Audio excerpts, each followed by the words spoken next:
একটা সময় আসবে ফিতনা আসমান থেকে অনবরত পতিত হবে। কাওয়াকাইল মাতর, বৃষ্টির ফোঁটা যেরকম অনবরত টপ টপ করে পড়তে থাকে, ফিতনা এরকম করে পড়তে থাকবে। আমরা সম্ভবত সেই সময়টা এখন পার করছি। চতুর্দিকে ফিতনার যে ভয়াবহ অন্ধকার, যে ফিতনা আমরা হারিয়ে যাচ্ছি, যে ফিতনায় আমাদের অস্তিত্ব বিলীন হওয়া উপক্রম, ঠিক এরকম সময়ে যদি আমরা ঈমানের উপর অটল থাকতে পারি, তার বৈশিষ্ট্যটা কি, তার লাভটা কি? সুবহানাল্লাহ। তিরমিজি বর্ণিত আরেকটি হাদিসে নবী করিম সাল্লাল্লাহু আলাইহি ওয়াসাল্লাম বলেছেন, এমন একটা সময় আসবে যখন ঈমানের উপরে অটল থাকাটা জ্বলন্ত জ্বলন্ত কয়লা, আগুনের কয়লা হাতে রাখার চাইতে কঠিন হবে বা হাতে রাখার মতো হবে।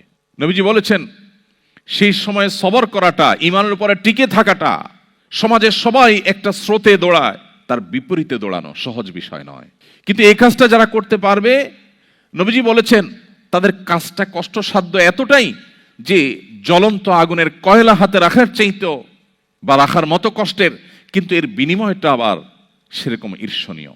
তিনি বলেছেন 50 জন মানুষ আমল করে যে পরিমাণ সওয়াব পাবে, ওই সময় এই রকম প্রতিকূল পরিবেশে যিনি নিজের ঈমানকে, নিজের আইডেন্টিটিকে, নিজের আমলকে, নিজের মুসলমানিত্বকে যে ব্যক্তি বুলন্দ করে রাখবে, উঁচু করে রাখবে, ধরে রাখতে পারবে, আল্লাহ তাআলা তাকে 50 জন মানুষের আমলের সমপরিমাণ সওয়াব তাকে দান করবেন। তিনি নামাজ পড়বেন 1 রাকাত, সওয়াব পাবেন 50 রাকাতের।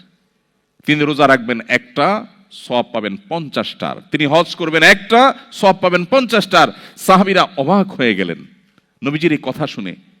তখন তো সেরকম কোনো পরিবেশ ছিল না, ঈমানের জন্য অনুকূল পরিবেশ ছিল মদিনাতে।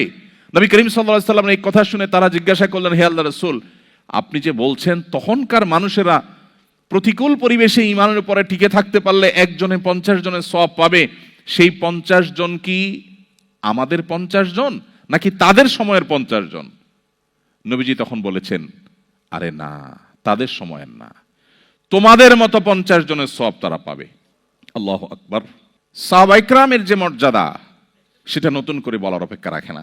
কিন্তু প্রতিকূল পরিবেশে নিজের ঈমানকে, মুসলিম আইডেন্টিটিকে যদি কেউ উঁচু করে সেটাকে নিরাপদ রাখতে পারে, তার আঁচলকে বাঁচাবার জন্য সে যদি সংগ্রাম করে টিকে থাকতে পারে, জ্বলন্ত কয়লা হাতে রাখার মতো এই কঠিন কাজটি যদি সে করতে পারে, নবীজি সাল্লাল্লাহু আলাইহি সাল্লামের হাদিসের এই ভবিষ্যৎবাণীর আলোকে এই সুসংবাদ সে পাবে।